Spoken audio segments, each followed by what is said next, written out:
So I'm going to go ahead and get us started. My name is Caroline Parker. I'm a current student at Yale Law School and the co-president of the YLS Law and Political Economy student group. And I'm going to introduce our moderator for tonight's event, who many of you know and love. Amy Kapchinsky is a professor of law at Yale Law School, co-founder of the LPE blog, and a faculty co-director of the LPE Project and the Yale Global Health Justice Partnership. For decades, she has been active in the HIV/AIDS and global treatment access movement, working with groups like ACT UP and the Treatment Action Campaign. Drawing on this experience, her scholastic work broadly aims to theorize the failures of legal logic and structure that condition contemporary inequality, precarity, and hollowed out democracy. Professor Kapchinsky has recently written on the law and political economy of informational capitalism, the political economy of the First Amendment in the Food and Drug Administration, and the political economy of the COVID-19 response. Her research in progress is focused on the political economy of trade secrecy law and data, and how to read a case through a law and political economy lens.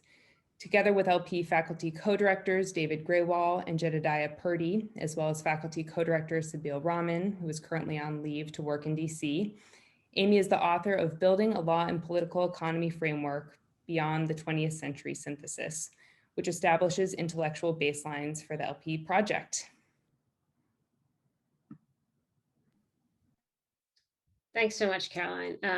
So I wanted to start out with an enormous thanks to you and also to the LPE team, including Raul and Corinne, for all of the work to put the many different components of this conference together. There are many wonderful panels happening, some which have actually already begun and some of which are coming, and all archived on our website. I think somebody can probably drop a link in the chat so that any of you who haven't had a chance to register for any of those events will be able to do that. So we are so fortunate today to have Aziz, Rana, and Amna Akbar with us. I will introduce them in a moment, but I also it is my sad obligation to tell you that unfortunately at the last minute, Dorothy Roberts was pulled away. She has an urgent family matter to attend to and really regrets not being able to be here. But we are all at this moment used to the strange ways we have to adapt to care needs on the fly. And so we're going to do that. And I know we have a really wonderful 75 minutes ahead of us. So broadly speaking, this plenary asks a question at the heart of what has been our larger ambition for the Law and Political Economy Conference, which is to ask, how can we build a left vision that gives shape to aspirations for more radical democracy? How do we anchor our reorientations and to what? So there's a growing sense of unrest, discontent, rebellion reflected in this summer of Black Lives Matter, the climate crisis, cities, countryside on fire in various ways, metaphorical and not. And of course, COVID all around us. And these are in some sense just an expression of a much deeper form of crisis that surrounds us. But what are the values and visions that should animate the alternative? And how do we think about the role of legal thought and legal change in bringing any of these more radical alternatives about, or in fact, getting in their way? The title, Radical Legal Imaginaries, we discussed a little bit amongst ourselves, is a little bit tendentious, maybe even a little bit misleading. I think what we're interested in is not necessarily imaginaries limited by law, but how to think about the relationships between the radical imaginaries we need and that in fact are emerging and that surround us and the law. So a little bit on our two panelists. Aziz Rana is the Richard and Louise Cole Professor of Law at Cornell University. He teaches US constitutional law and political development with a particular focus on how shifting notions of race, citizenship, and empire have shaped legal and political identity since the founding. He really has a very distinctive project of bringing together conceptions of how US power inside and outside of America interconnect to forms of settler colonialism, racial hegemony, and political economy. His first book, The Two Faces of American Freedom, situates the American experience within the global history of colonialism, examining the intertwined relationships in American constitutional practice between internal accounts of freedom and external projects of power and expansion. He's currently working on Rise of the Constitution, his new book, which explores constitutional veneration in the 20th century. It's a really wonderful, rich project. Again, written against the backdrop of growing American global authority. How did we come to venerate the Constitution? What Aziz calls the Creedal Constitution, and how has that influenced the boundaries of popular politics? He has done some wonderful LPE blog videos and interviews, and was generous in serving as a faculty reader for our Constitutional Law and Political Economy Emerging Scholars Workshop this winter. That is not even the most things he's most famous for. He's written some wonderful things, very influential as a public intellectual, with essays in N+1. And I think as recently as maybe yesterday, a piece in Jacobin, where you can go to read more about his project on creedal constitutionalism. Amna Akbar is an associate professor of law at the Ohio State University Moritz College of Law. Her scholarship explores the intersections of national security and criminal law and the potential of social movements to transform our thinking about law enforcement, and law reform. She's currently working on a book project, Rethinking the Problem of Reform, and has been another regular contributor to the LPE blog on topics like social movements, law school pedagogy, abolition, criminal law. And over the last year has also written some really wonderful pieces as a public intellectual in the New York Times and elsewhere about new social movements like Black Lives Matter and how to think about their claims and contributions. I couldn't be more delighted to have the two of them here. They combine some of the most important qualities in thinkers and people: intellectual courage and generosity, and a sense of connection to others and broader accountability to not only understand our world, but also to change it.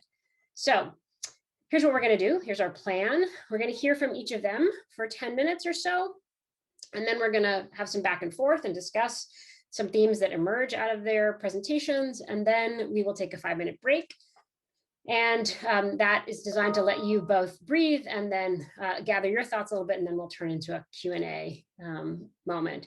I really do encourage you, one of the things that is not optimal about this webinar format that we've adopted for all kinds of good technological reasons is that we don't know who you are and you can't see each other. So please do take a second and put your name in the chat if you're able, so we have a sense of who else is out there. And then we are going to also drop into the chat a Google Doc. So we will use the Q&A function and ask you to raise your hands in the familiar now format of Zoom, but we'll drop a Google Doc in the chat because we wanted to at least create one space for additional ways for you to record your comments and thoughts that we might be able to hang on to, and where you guys could engage in some discussion as we proceed. So unless somebody tells me I missed something, I am going to now turn it over to Aziz for his remarks. So first, I'd just like to say thank you to Amy for that incredibly generous and warm introduction. And also thank you to all of the organizers. So Carolyn, Corinne, Raul, anybody else that I might be missing. It's a real pleasure to be here and to be able to participate in this event. I think that our moment in many ways really returns us to many of the debates that shaped left politics a half century ago in the late 60s, early 1970s, with some important and significant shifts. And what I'd like to do basically for my initial 10 minutes or so is to focus on two things. So first, I just want to revisit those debates from the late 1960s, early 1970s, and the specific transformative agenda that was imagined then. And that's probably going to be most of my time. And then I want to think a bit about the differences as well as possibilities that are really embedded in our own moment and what the lessons for the present might be. Okay, so just thinking about the politics of a half century ago, the left response at that time, or the left imagination, was really built on responding to a classic Cold War, mid-20th century reform agenda and narrative of the nation. And it's what I call, that Amy's already mentioned, a creedal imagination. So this is the idea that the US has always been free and equal, maybe marked only by the sin of slavery. And so really the project for the 20th century was the completion of an essentially liberal society. And so you had an emphasis on what you could think of as a civil rights framework. That framework was aimed at ending formal inequality, including worthy elements, particularly of Black and brown communities, into elite spaces. It was grounded in a background faith in the essential justness of existing institutions. And you can think of this faith as sort of marked by a real fidelity to the Constitution and a related belief in the court system, especially in the idea that you could have meaningful progressive change through incremental constitutional interpretation and reinterpretation. Now, what happened in the late 1960s, particularly after the passage of the Civil Rights Act and the Voting Rights Act, is that the country found itself, not unlike the present, roiled by urban rebellions and also by really mass opposition to the Vietnam War. So you had a politics of massive civil disobedience and resistance. And in this context, many activists, started essentially to claim that the analysis that I was describing as Creedal really failed to come to grips with the basic experience that Black and poor people faced in the country, what Martin Luther King called educational castration and economic exploitation. And over time, activists, particularly Black radicals, began to argue that these enduring kind of structural realities were because the society should best be thought of as essentially colonial. So rather than free and equal from the founding, what this meant was that the US, from the earliest days of colonization, had been divided between those that were racially privileged insiders and various non-white peoples whose land, for example, in the case of Native communities or labor as with enslaved persons, really served as the basis for elite wealth and power. And that the US's appropriate sibling societies were other settler communities, settler states like apartheid South Africa and white Australia, and that genuine change therefore meant more than inclusion into the existing social order. It required a full-scale transformation of the country on terms of material equality for those that were subordinated.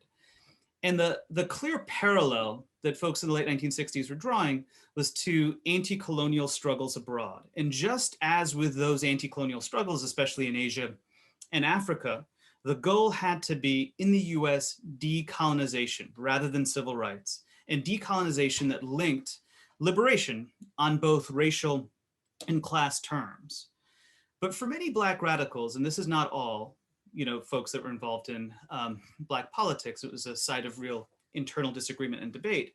There was a sense that, Black people in the US were differently situated, pretty fundamentally differently situated than, let's say, African persons in South Africa. They constituted a relatively small minority, and it meant that there was really no future for Black people without a fundamental alteration for all. In other words, a project that could be thought of as broadly universal for the society. So somebody like James Boggs, for example, who was centrally involved in Drum, the Detroit Revolutionary Union movement, he spoke about Black liberation, but he famously talked about it in the context of what he called an American political revolution. And so the question, in a sense, for that moment was, how do you build something like a majority cross-racial coalition behind this broad-ranging alternative? And there were a number of different efforts to kind of work through and think about this. And one that I just want to highlight here was 1970, September 1970's Revolutionary People's Constitutional Convention that was pursued by the Black Panther Party. And this was at the moment, really, of their highest kind of popular visibility, as well as general left leadership. And this Revolutionary People's Constitutional Convention invoked the Constitution both as an actual concrete structure of power that needed to be replaced, but also as a metaphor, as a way of thinking about who actually held sovereign power in the US and how that could be transferred to those that were oppressed, as well as what would be the type of agenda, the type of emancipatory agenda that could bring together all of the relevant constituencies to constitute something like a left majority. And for this reason, members of the Panthers actually reached out to or formed links and alliances with activists involved in gay liberation, the women's liberation movement, Puerto Rican and other indigenous self-determination movements, the anti-war movement, all with the idea of creating together something that could look like an emancipatory project moving forward. Now, what's noteworthy about the agenda that ended up being developed in September in Philadelphia 1970 was that it centered the decolonial register. And that's not surprising given the fact that it was spearheaded or led by the Panthers. And it was drawn in many ways from similar efforts at writing new constitutions, constructing new narratives of nations, symbols of national identity that you saw across Asia and Africa. But along with the formal writing of a new constitution, part of what was going on here was also just specifying all of the elements of what an actual colonial accounting might consist in. And so here are some of the things that were articulated as demands of the working groups that formed. So along with the new constitution, there were calls for reparations, land return, concurrent indigenous sovereignty, the demobilization of the security apparatus, something that was a consistent demand across Asia and Africa in response to the colonial management of indigenous societies through various kinds of emergency registers using both the military and policing. And so connected to the demobilization of a security establishment or apparatus also calls for what amounted to prison and police abolition, though this is a moment before the kind of proliferation of that as a specific term, but the essential policies. Economic redistribution on a mass scale to those that are marginalized through things like a universal income, a guaranteed job, but also guarantees for food, health, housing, education. What's interesting to me, though, is alongside the focus on a colonial accounting and a decolonial register as a way of thinking about the needs for the present, this being the late 1960s, early 1970s, the effort at coalition building also meant that really for the first time, the Panthers seriously looked at a variety of other kinds of demands. And so there were working groups built around, for example, the experience of gay and lesbian persons, what were called at the time like quote unquote sexual minorities. But these included calls for the systematic expansion of rights for LGBTQ persons, as well as a sustained platform around women's liberation. And that sustained platform entailed the elimination of the gender division of labor through the socialization of housework and childcare, as well as extensive protections for reproductive rights.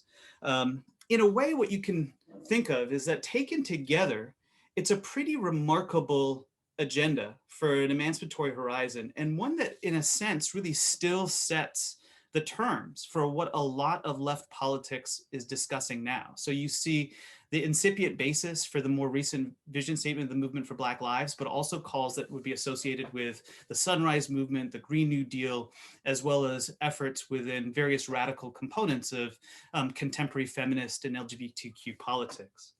The problem at that time, in the late 1960s, is that you had the radicalization of this vocal but still ultimately small constituency, even though you have real cross-racial alliances. But it's a radicalization that's taking place within the context of a broader conservative drift of the society, and especially within white mainstream politics. And it's tied, of course, this conservative drift to the decline of the labor movement. So notice the one group that I didn't mention that was part of this coalitional agenda were representatives from the traditional labor movement. You had representatives from radical union efforts, but not the traditional labor movement at the time. And what that spoke to, in a sense, the conservative drift of the society, particularly white society, was that there was no democratic or majoritarian pathway to the social change that these activists imagined. And the lack of a majoritarian pathway combined with really intense state repression led to the overall delegitimization of this project over the next few years by the time we get to the mid-1970s, and especially to the kind of bicentennial celebrations of nation that the country ended up being sort of embracing by 76. And this created a post-1960s left liberal conventional wisdom that's really been with us until the very recent, which is that creed and constitution were basically the only way that you can meaningfully pursue even minor reforms, and was certainly necessary against the backdrop of a reactionary push to just protect whatever achievements had been gained in the past. So with that as a background, I just want to finish up by talking a little bit about this moment. What's interesting about our moment is the ways in which it parallels the experience of the late 1960s, but with an important difference. So I think one clear parallel is the kind of continuity between those earlier debates and our own, including the growing sense at present that there are real limits to the liberal framing of the country and of reform. But at the same time, I think the major difference is the end of the Cold War and the ways in which the end of the Cold War, especially now, to the extent that it's really receded from collective memory in lots of different ways, opens up far greater imaginative space for left politics and even for using terms like socialism. And it's not just that the Cold War is now definitively over. It's also the fact that really over the last 50 years, what we've witnessed is the systematic failure of the governing model that emerged in the 1970s. So it's a model that was built on minor racial adjustments, free market orthodoxy, or neoliberalism, American interventionism. And that systematic failure has basically created space now for a left political imagination. And it means that even if the left at present still operates in the context of a contained labor movement, that really it has far greater cultural and political resonance than at any point in my life. And it suggests that building a genuine left majority, and a majority behind the kind of ideas that I was just articulating, so liberation alongside political revolution or transformation, is something that is plausible. I mean, it might not be the most likely outcome, but there's a genuine democratic pathway to socialist change. And in a way, what's happened is that at present, we've come full circle. So we're back at the table with a classic agenda, trying to figure out ways to actually make that agenda real in a context in which there's far greater possibility for its entrenchment than in many decades. Now, what's interesting, and this is where I'll end, is this is agenda both then and now that's not driven by the law expert. Yes, there's a role for lawyers and for the law to protect the most marginalized from the violence of the state or from business violence. There's also, I think, a need to break with the kind of myth making around the Constitution to create kind of creative reforms that can improvise a new legal political arrangement out of the structural impediments to democracy that mark the existing constitutional framework. And there's a role clearly for lawyers and legal experts in that conversation. But the basic problem and story of the present is power building. How do you power build a left majority? And that requires putting front and center the fact that this country now, as then, is riven by fundamental conflicts of interest between those that are oppressed and those that enjoy oppressive power, and figuring out ways across the landscape of collective institutions and experiences to expand the power and presence of those most marginalized so that they can assert genuine sovereign authority on their own terms, just as folks at the Revolutionary People's Constitutional Convention wanted, in 1970. So I'll stop there. Wonderful. Amna. I love listening to Aziz talk, and as usual, tried to take as verbatim notes as possible. I can't wait for this book. For those of you who haven't read the article he wrote in UC Irvine Law Review, that's where you can get a little bit of a written excerpt about the Black Panther Party convention that he was talking about. So I'm more humbled and more grateful to share this stage with Aziz and Amy and Dorothy than I have time to explain. But I do want to say that each in their own way model a countercultural mode of being an academic that's attentive, responsible, and accountable to their power and privilege, both in how they are truthful in the face of power and in how they center the building of collective projects. They tend to the modes of thought production generative from our radical futures, where we all have our basic needs met, and where the primary shape of the state is not in the form of defensive markets and carceral control. Within the academy, as well as outside of it, one of our main challenges at the moment, as Aziz was saying, is to build modes of collective work that allow us to build power, challenge the status quo, and build bridges together. And these three people model it in ways that I have learned so much from. So since our remarks are brief this evening, and because we're eager to get to the conversation, and I wish we were in person so we could all talk afterwards as well. I'm going to talk for a few minutes about three interconnected things to try to get at the set of questions that should motivate critical thinking within this moment. So first, I'm going to talk about radical legal imaginaries. Second, a note about theories of social change. And third, how to think about law. So one, I will start with the title of the panel, which Amy kind of gave a caveat around, but I think it's important to think about: Radical Legal Imaginaries. Titles are important. Our shortcuts and taxonomies are linked to how we make sense of the world and how we contest it. They mark the prevailing common sense of particular moments and spaces. It is remarkable to be in a space that poses the set of questions that these words pose within, from, and to the legal academy.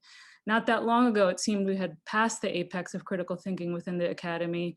Now, more of us are talking about racial capitalism, social reproduction, anti-capitalism, anti-colonialism, socialism, communism, abolition, democracy. We are talking about white supremacy rather than discrimination and implicit bias. We are talking structures and institutions rather than bare ideation. We are talking about material struggles. We are thinking with organizing to abolish prisons and police and capital and ICE, cancel debt and rent, and to build power against capital in the carceral state. But I wonder about the ordering of these words: radical legal imaginaries. And I was assured by Law and Political Economy that this was kind of a mistake in ordering it this way, but the reason why I wanted to spend some time thinking about it is because I think it kind of reflects a common orientation across the liberal to left spectrum within the legal academy about how we center and prioritize law and how we think about our work. And that should increasingly be increasingly clear why that's a problem in the way that Aziz was suggesting. So radical legal imaginaries, it reflects the prevailing orientation toward law within the academy and within much of the profession, toward viewing law as central and singular in terms of an object of focus. And if your horizon is defined by the Democratic Party or the rule of law or law and order, then this orientation may have some coherence. But if our struggle is against neoliberalism, against racial and gendered capitalism and colonialism, against a state form designed to accumulate wealth, defend markets, and close more and more land as private property, if our struggle is against environmental destruction, against widespread hunger, houselessness, and indebtedness, against police, prison, and imperial and intimate violence, against people working 3 jobs to feed themselves and their loved ones, if our struggle is for a world where people are entitled to housing, food, healthcare, and free time, regardless of race, gender, sexuality, class, then our concern is political, economic, and social transformation. Then the object of our critique can't be limited to the law, and the horizon of our imaginations cannot be limited to the law. We know that law is not the answer, nor are elites like us the central actors. All of our prevailing modes of thinking and working are central to the violence, exploitation, and destruction all around us, and we should take stock and accountability of that.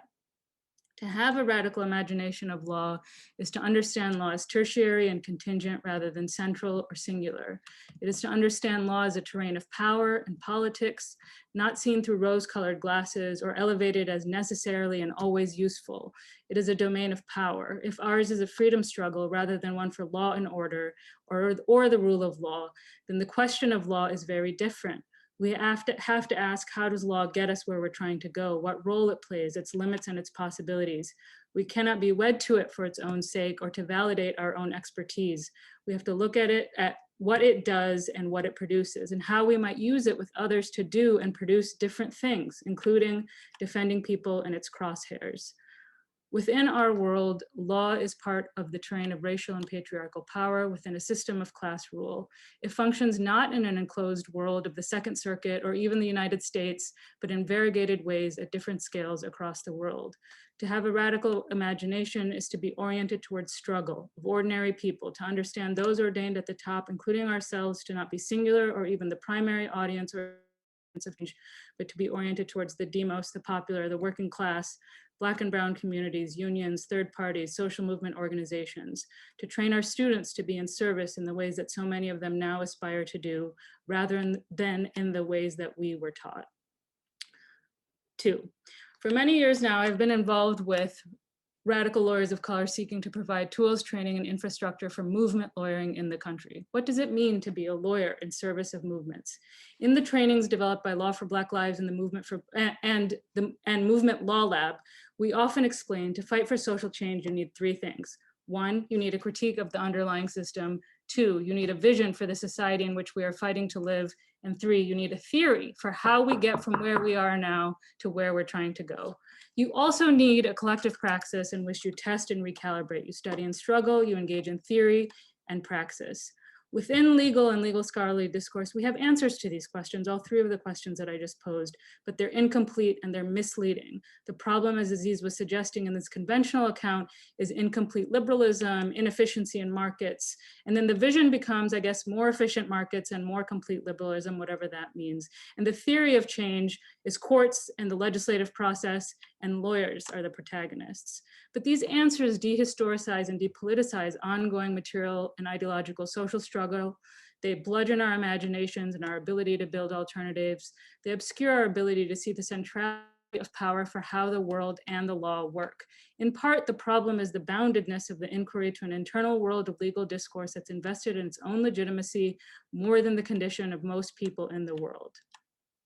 I have been so deeply influenced by the crits, by critical legal studies, critical race theory, Lat Crit, and the feminists. Their work, their struggles make LPE possible. And of course, these are ongoing bodies of work and scholarly communities in which we are all a part.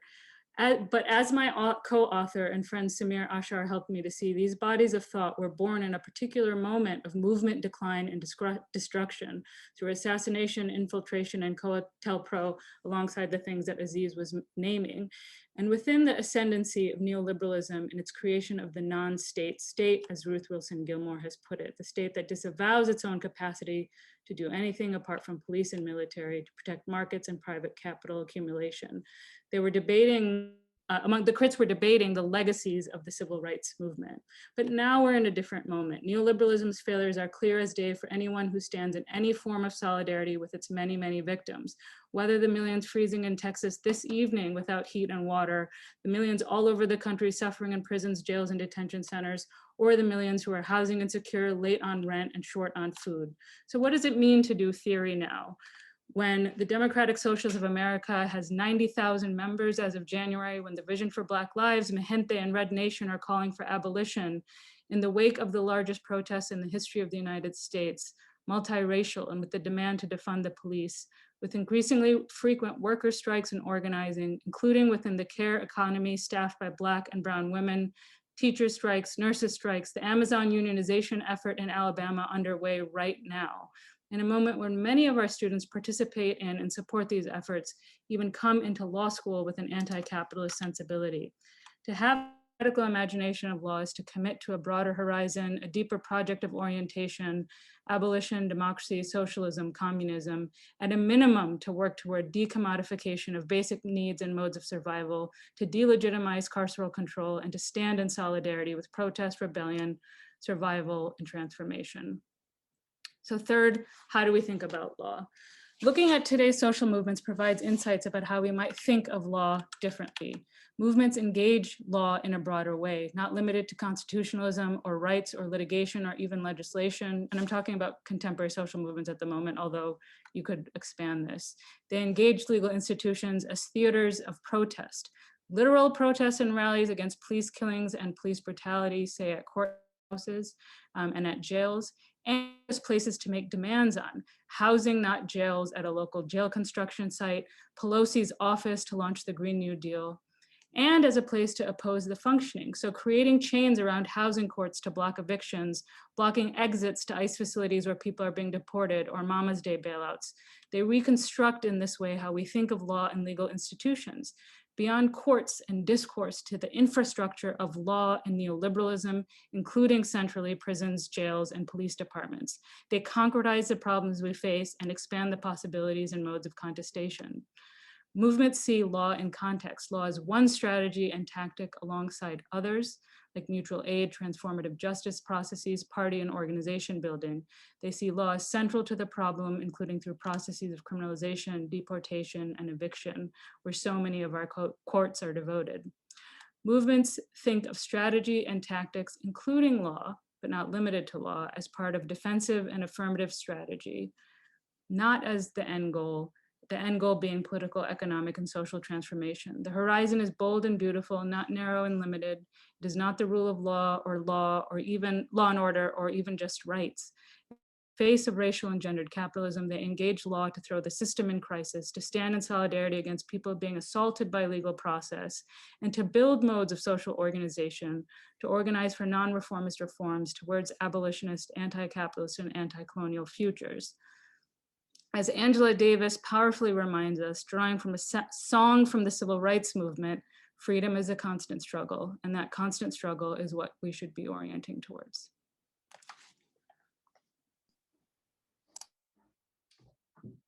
Wow, thank you both. Really, really wonderful and moving, each in different ways. So I'm going to start off our conversation, I guess, with one attempt to sort of maybe reflect back one of the things I heard from each of you, and then a kind of question whether I got it right, and where you might agree or disagree. So Aziz, in the kind of wonderful look back that you gave us at this earlier period of ferment that has many parallels to our own, I think like part of what I took from your comments was suggesting that in fact the program, if what I'm looking for is what's the program, is in fact very similar to a program that was, this decolonial program as you describe it from the early 70s. It had many, many similar components. The vision is not so new, but what's new is the possibilities that come from the moment in which we live. And then the program for law is the most exciting program, I think, or maybe the most important program, as and again, tell me if what I'm getting wrong out of this, is sort of mapping out strategic means to build and channel public power. And I'm just guessing that some of the things you mean here are things like HR1, the sort of reforms to our system of representation, the way voting works, the Senate, the Electoral College, things like that. But I sort of invite you to say more about, so did I get that right? And if not, in what ways? Would you revise that? So I guess the program that I understood you to be talking about has a lot of resonance, overlap. Decommodification of basic needs and delegitimation of carceral control, I think both reflected in what Aziz described as this is an earlier program, although obviously facing different conditions of the kind of rise of mass incarceration, and somewhat different conditions across many of these domains, but a lot of similarities. And now, interestingly, when you talked about the program for law, I think there was some distinction between, an emphasis maybe between you and Aziz.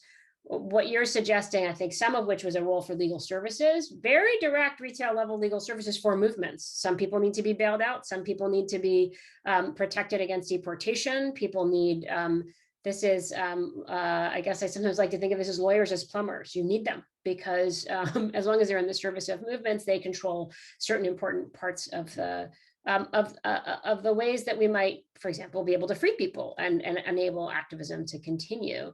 But it's not an end goal, as you've been very clear. And there's also a legislative, you mentioned the Green New Deal, right? Sort of a legislative component. So did I get that? First, one question is, did I get that right? And then I wanted to invite the two of you to maybe talk a little bit about the difference in emphasis in your approaches, because Amna, you're foregrounding movements, and Aziz is also talking about movements, but maybe there's a slightly different emphasis on democracy and sort of democratic power building in a mass democracy kind of way, because the story you're telling is this kind of collapse of horizons when that is no longer seems to be possible. So is there any importance in the distinction between those two, and in the distinction between how you're thinking about the role of law, and talk a little bit about that if so.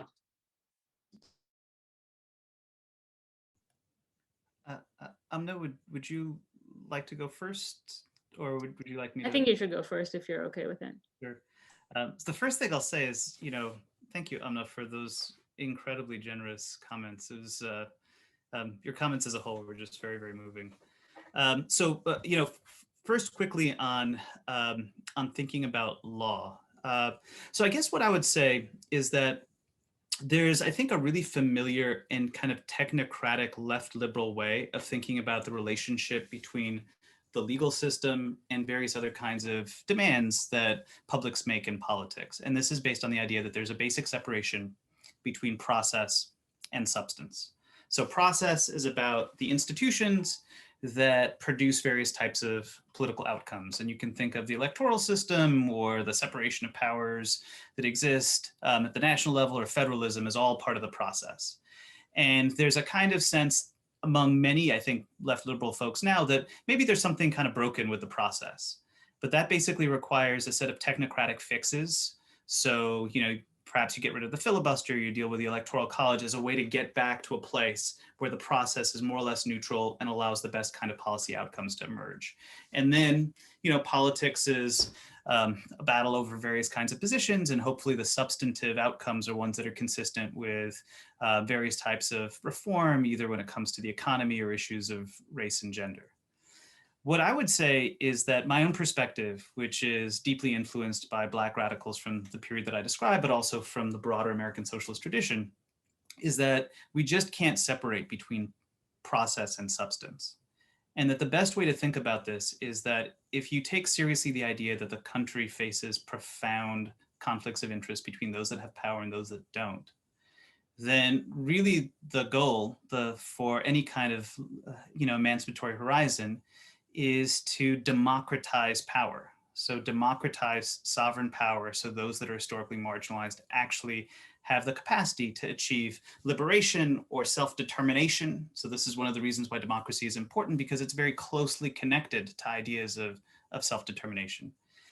And that means that you shouldn't separate between, a reform to the constitutional system and an idea, for example, like a guaranteed job or $15 minimum wage, because both, let's say, HR 1 or proportional representation or simplifying the amendment process or dealing with the problems of the Senate and, for example, ensuring that there's a guaranteed job, what they do is they alter the existing distribution of power within society. They give those that have historically been marginalized and oppressed a greater capacity to assert their own interests in the context of, real bargains, real conflicts and bargains over the future of collective life. And it might be at the point of production, it might be in the context of electoral politics, but all are basically the same.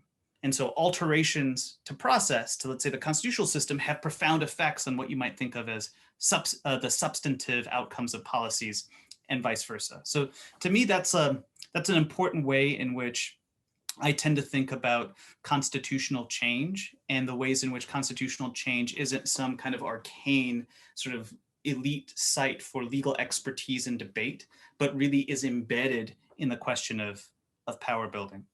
And, honestly, Amna can speak more to this, but I find my own approach to be pretty sympathetic to what Amna described and to be motivated by many of the same insights that she's been developing in her own terrific work on movement lawyering and basically like law in service of movements.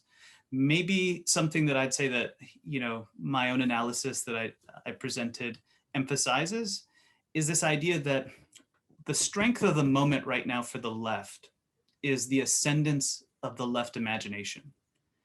In many ways, this is a moment in which left ideas, by comparison with the center and the right, enjoy a kind of political vibrancy that we haven't seen in a really long time.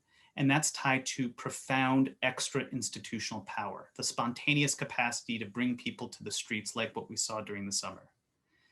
But the problem, in my view, for the left is that extra institutional power of cultural resonance when it comes to ideas, political pressure when it comes to mass mobilizing, has not translated into actual institutional control, like control over the sites of economic and political decision-making.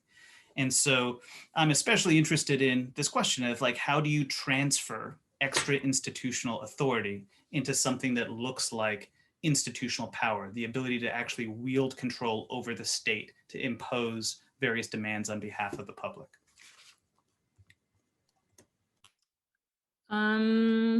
Thanks, Aziz.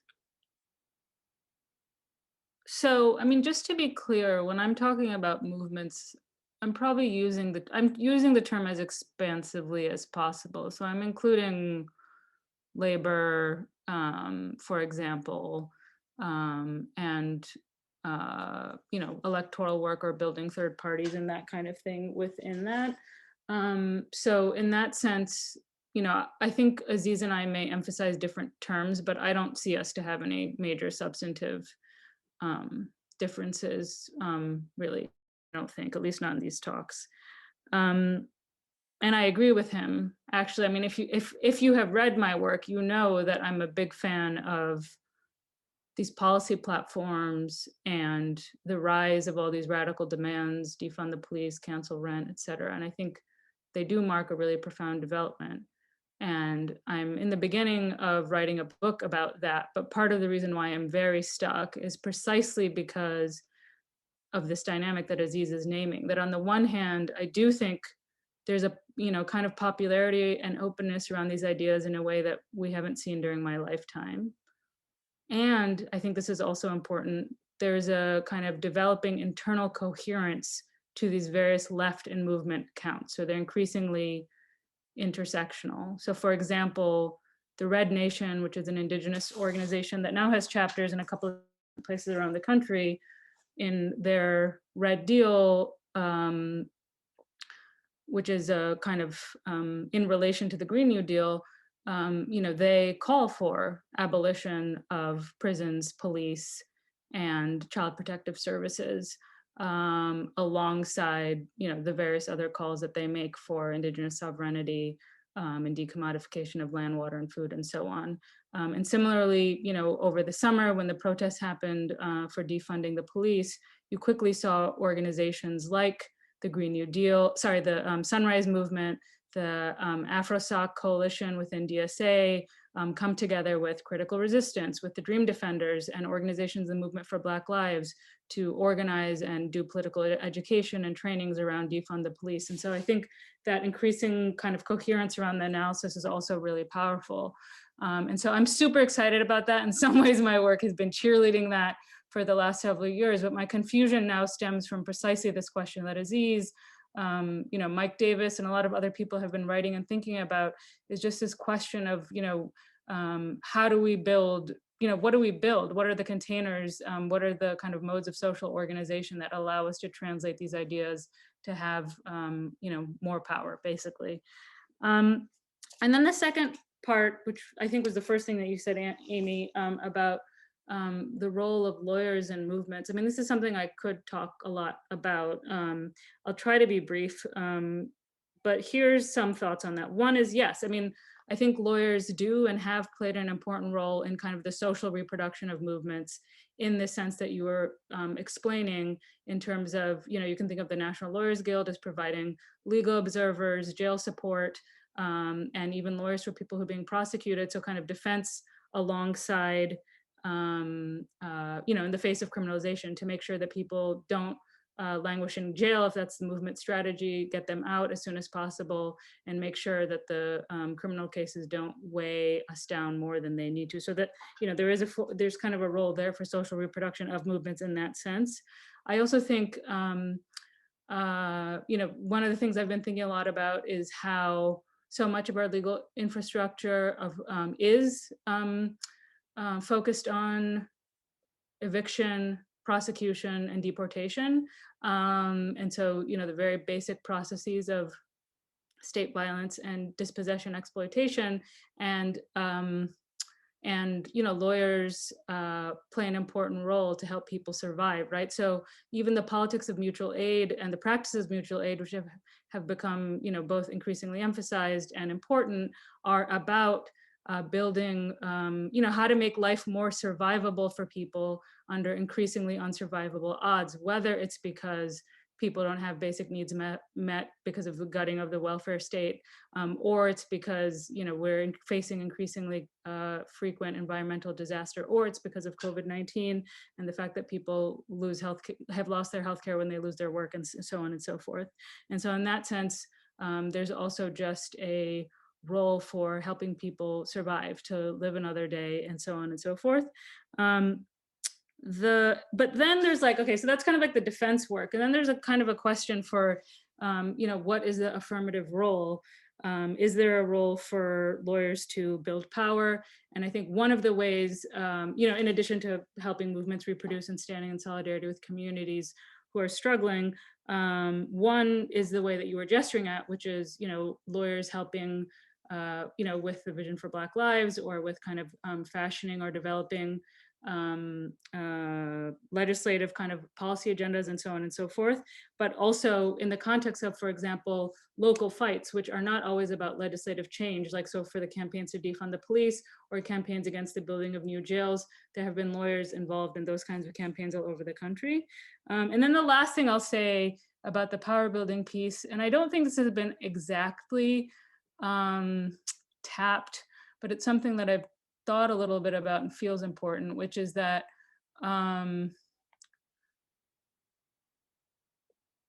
so the prisons and jails hold millions of people every day, and and our housing courts are responsible for evicting people all of the time. And these, like I was saying, are core processes of violence exploitation today.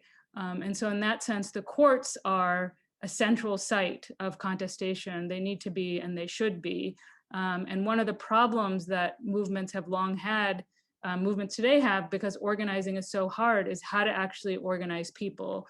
And through projects like participatory defense that Silicon Debug and other organizations have been doing around the country, you start to kind of see that these courtrooms can also be places to organize people in new ways. So I think that there might be some possibilities there that lawyers who are interested in movement work are thinking about and should be thinking about more.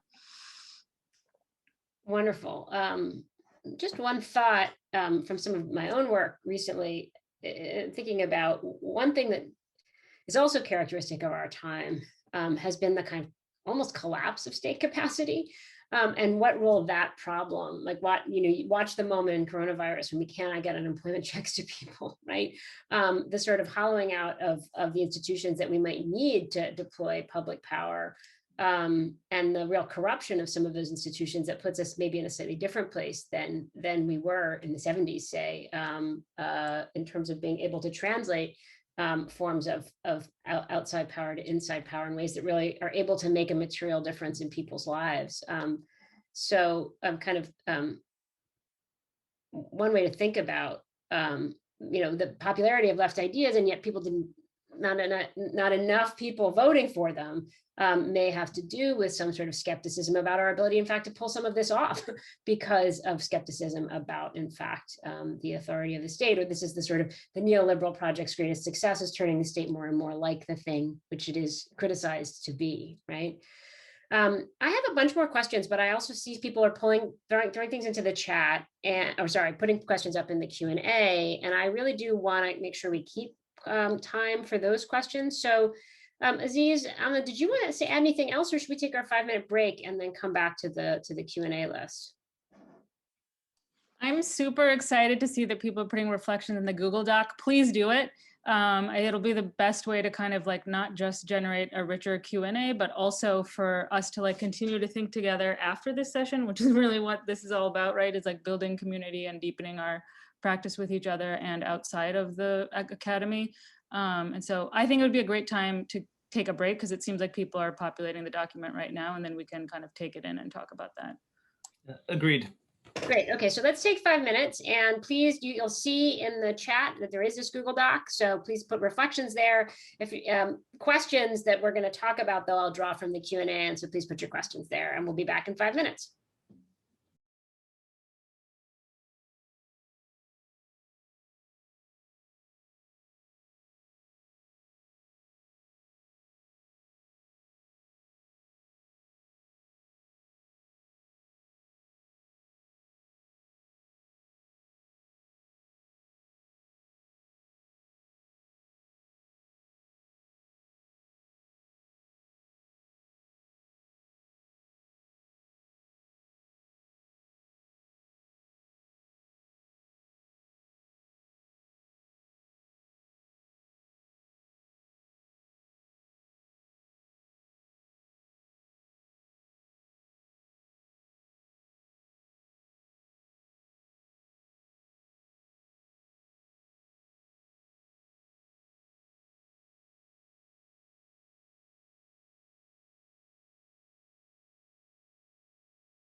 I think we're probably about at time to come back. Love seeing all the thoughts in the Google Doc. And we have some great questions here. So why don't we start with the first question, which is from Sweta Balakrishnan about thinking through Amna's question and call to decenter law from the paradox that poses as we build that from within law schools. You can read the rest of the question for yourselves, and I know Amna and Aziz have already read it. So let me just, I wanted to maybe put another little bit of framing around one way to think about that, which is like, there's a political economy of law, legal discourse in law schools themselves. Our students are, burdened by tremendous debt.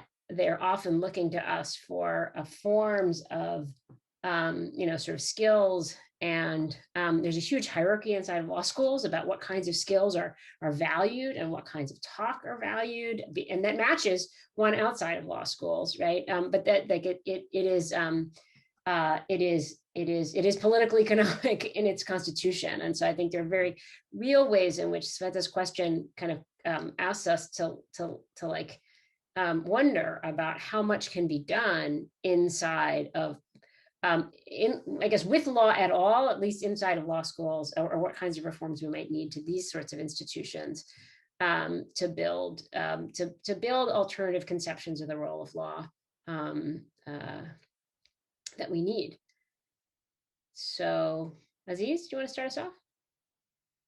Sure. So I think it's a great question, and maybe just as one very partial slice of the apple. I think one thing that I would say, and this is from the experience of being in a particular kind of elite university, not just here at Cornell, but lots of different types of, a number of different kinds of elite universities, that there's a way in which I think sometimes there's a desire to have those institutions actually be emancipatory spaces, which is a totally natural thing because you're spending your life and time in it. And if you're a student or a faculty member or a staff member, a member of the community. And I think it's just useful to note that, basically these institutions, and here I'm really talking about the elite public and private ones, their central function effectively over the last, half century, and here you could read Dan Markovitz, so one of Amy's colleagues, is basically to reproduce privilege, particularly class privilege. And so in this way, I think it's worthwhile to recognize that there are real limits to the extent to which particular kinds of spaces are actually going to end up embracing the kind of, imaginative horizon that we were describing.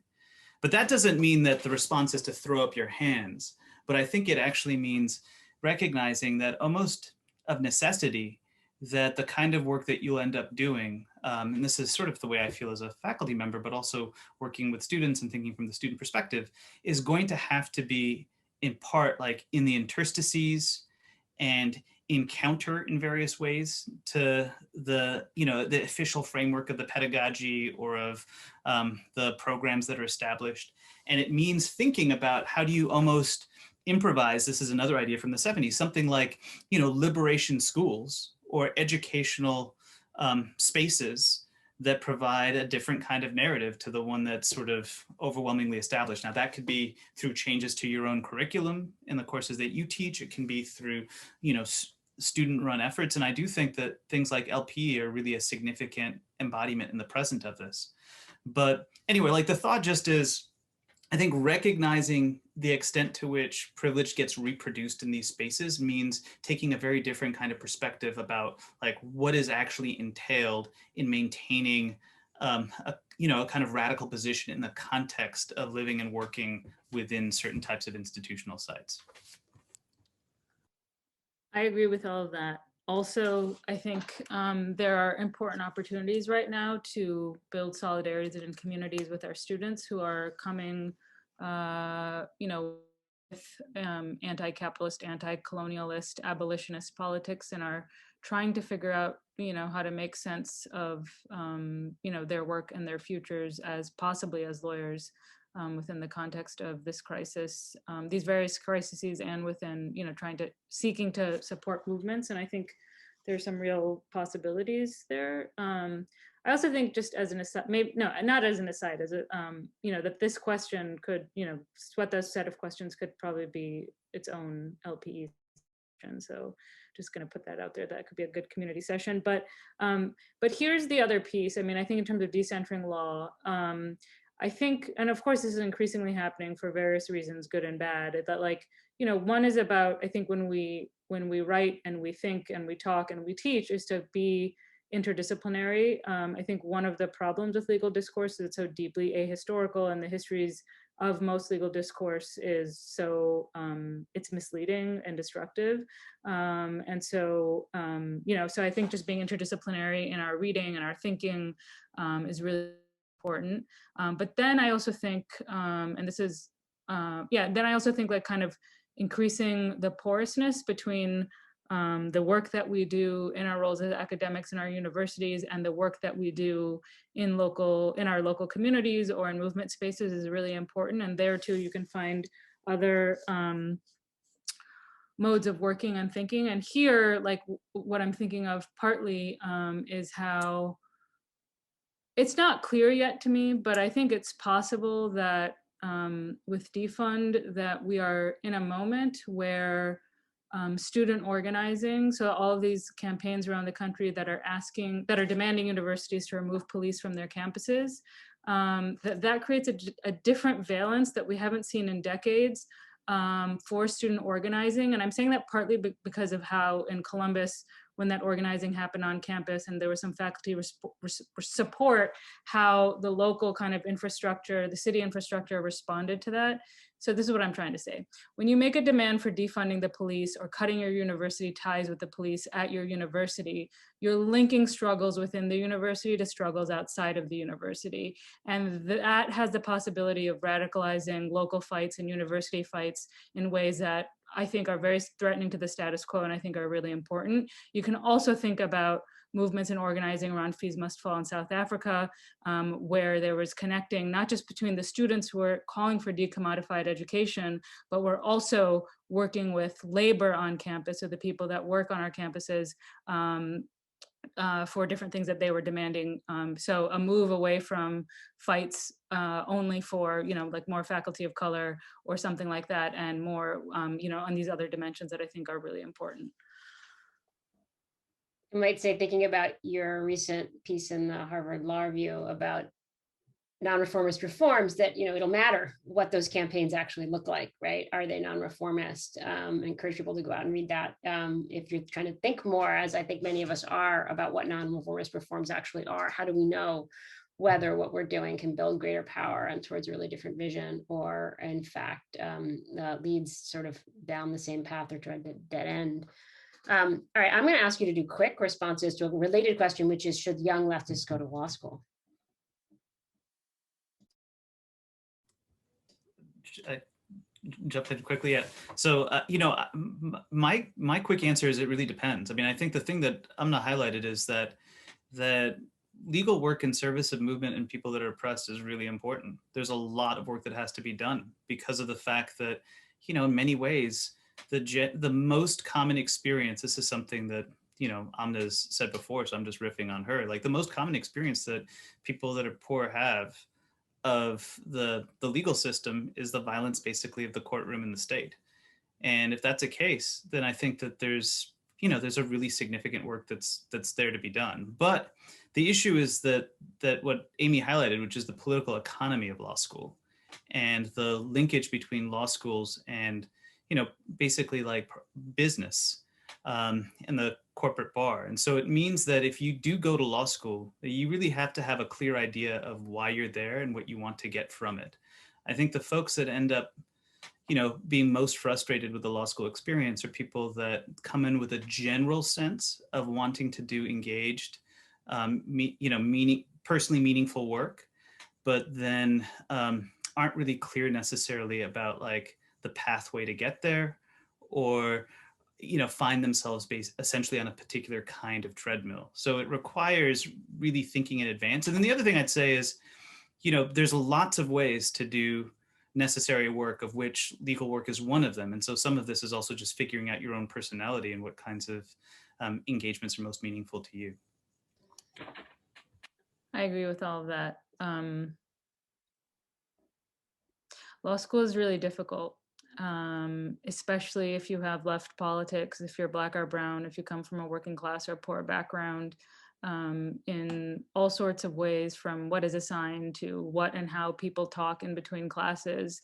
There are sites of reproduction of racial, class, and gender hierarchy. And so, and it costs a lot of money, and people go into lots of debt that make it really, really hard for many people to do any kind of work aside from corporate or private work, or it makes it feel hard to do that. And so it is a big and difficult decision. I will say that, like, being involved in this movement lawyering work through Law for Black Lives and Movement Law Lab over the last several years, it is really striking to me that movement people, organizers, as much as they don't center law in their thinking, people find legal support in various ways to be very useful and very important. To be able to call someone who can, work with you to try to figure out how to bail someone out, to try to figure out if you're going to protest here versus there, what are the different kinds of legal risks I might face, and so on and so forth. Like there's a lot of kind of utility to lawyers who are committed to movement and to building left politics and practices. But law school will do a lot to try to beat it out of you. And so coming with the clarity of purpose, coming with relation to, relationships with, your community and staying grounded in that is hard, but it's possible. And so beyond that, you just have to kind of think about it among your other options. Great. I'm going to try to weave together two questions here. We have a question from Emily about how to translate extra institutional power into institutional power at the local level. Is it possible, or how to do that when so many problems operate kind of at the federal level?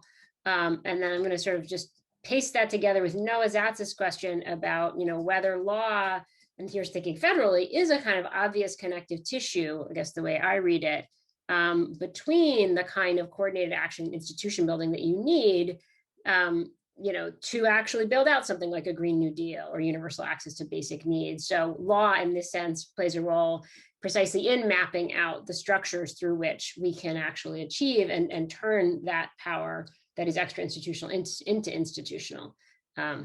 So questions about that?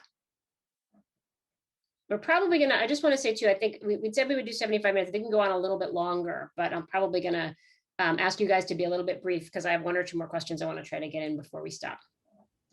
Yeah, okay, so quickly on the first thing. So I'd say we don't always think of it this way, but I'd say that the most successful power building effort in the last, since the 1970s to translate extra institutional power into institutional power have really been the churches, and the ways in which the church has been a site for expanding a conservative social movement.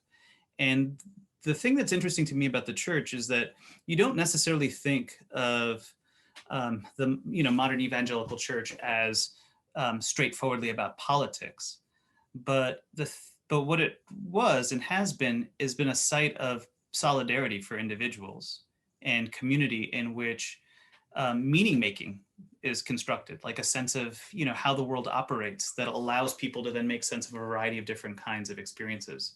And if we're thinking about linking the local to the national, that to me is probably the most significant thing that's been missing on the left. So that was really beyond pressing for policy changes, what labor unions did for the first 2/3 of the 20th century, which is it was a site of solidarity that was cross-racial, that provided meaning for individuals, that allowed them to make sense of the world around them, that wasn't necessarily straightforwardly about politics, per se, but had these kinds of shaping efforts.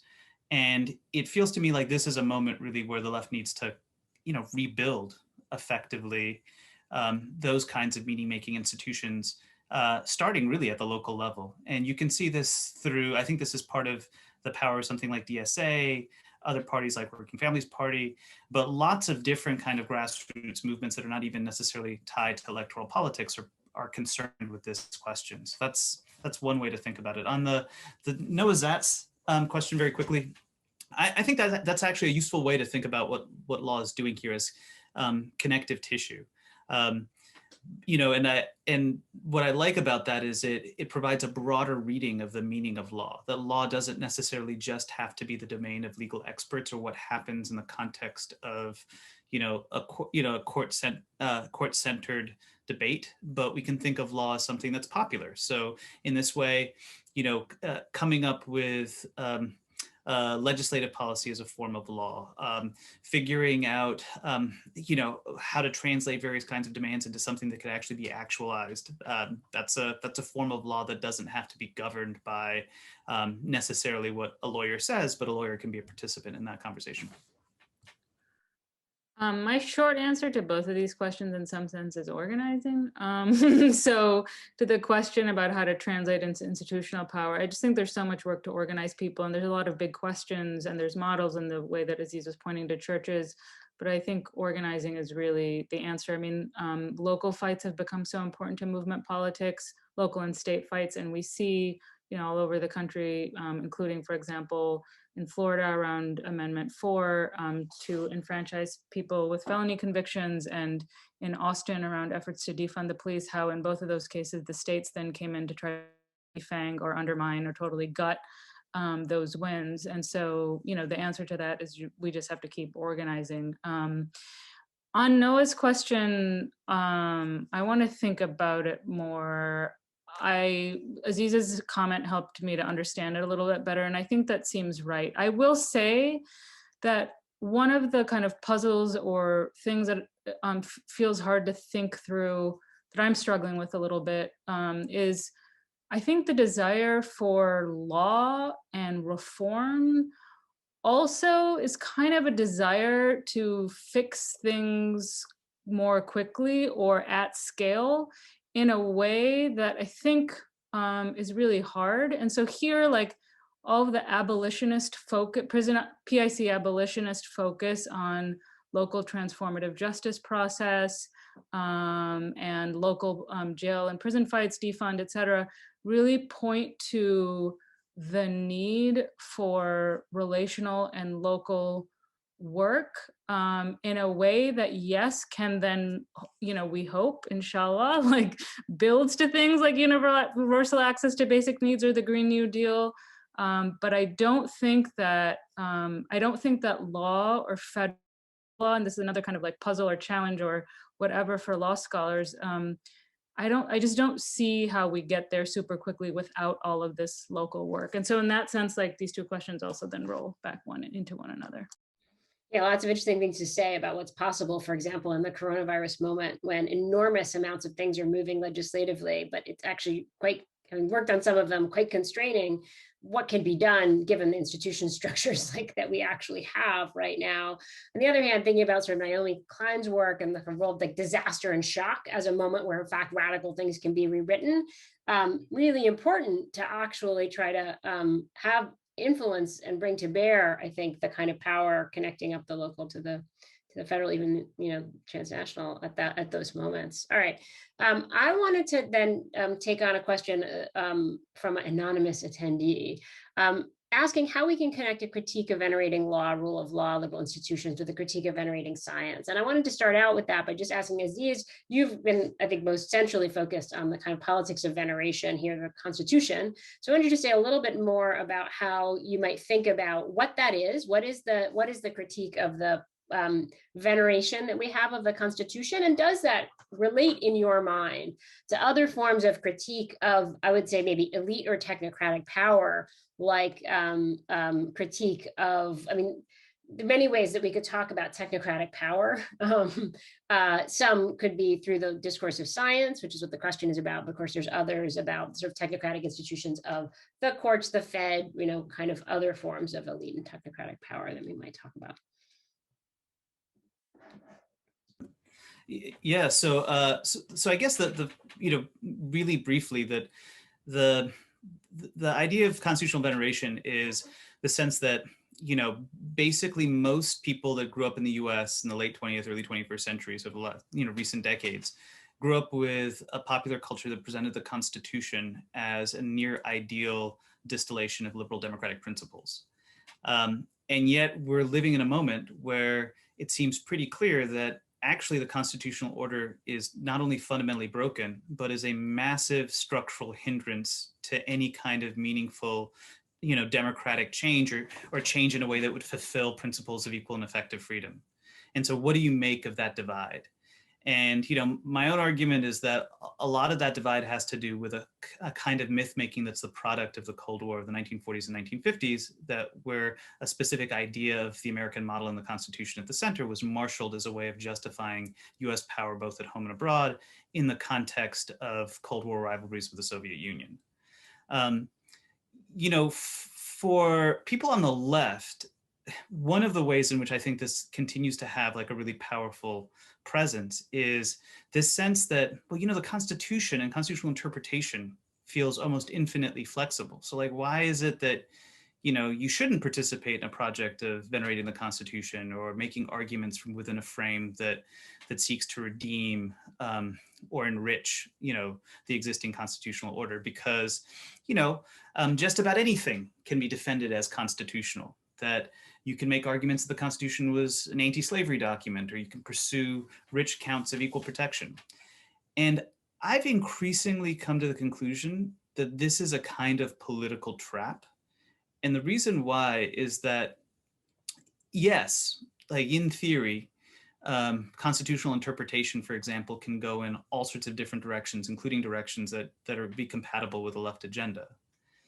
But the problem is that this is a way of thinking about the Constitution that really doesn't focus on the questions of power that we were discussing earlier, which is, so yes, in theory, the existing structures of authority can be made compatible with meaningful social reforms. We saw this during the New Deal. We saw it in the context of the civil rights movement.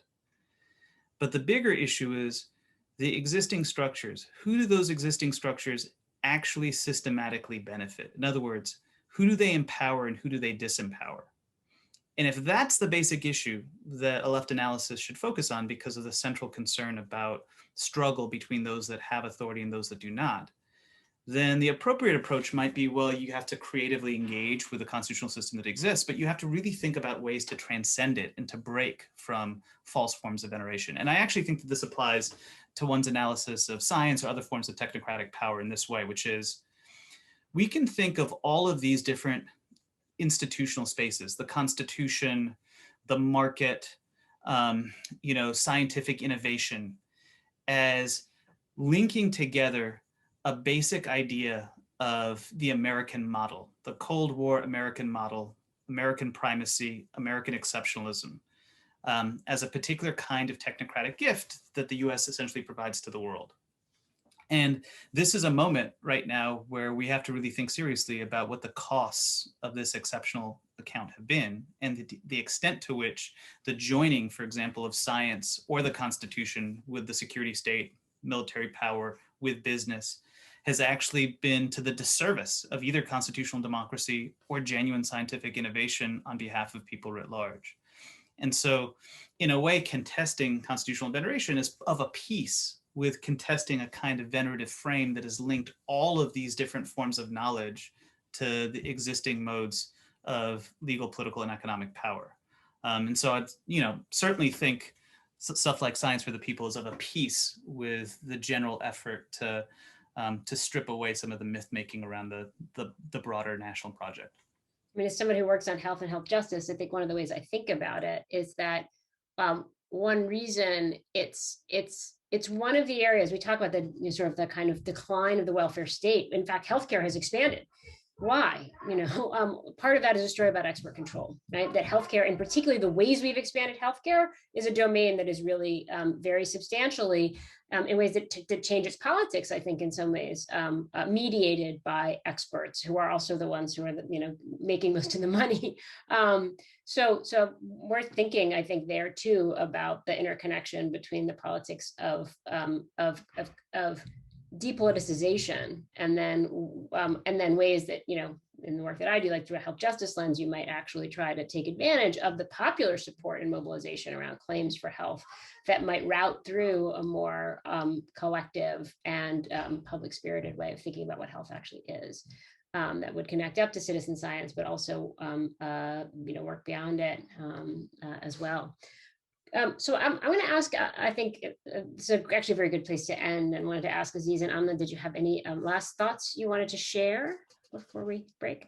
I decided there was one thing briefly because it was embedded in mine and Aziz's comments. And I know it's something that, you know, like he's helped me think about, and we both share partly because of our family backgrounds and our politics, is that one of the things about having a radical imagination or radical horizon, which I think is deeply challenging to US law and legal discourse, is to not limit the questions to the United States and to understand the US and its role in the world and our struggles here with those abroad.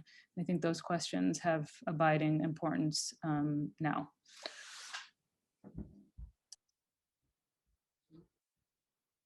Aziz, do you want to say any last comment? Okay, well, join me virtually in thanking Aziz and Amna. You guys have been really wonderful. So thank you so much for sharing these thoughts. Thanks to everybody who attended and gave us their wonderful thoughts, including the ones in the Google document, which we will hang on to and use to help us think about future events and ways to connect and as Amna said, build community. Thanks so much. Enjoy the rest of your evening, everybody.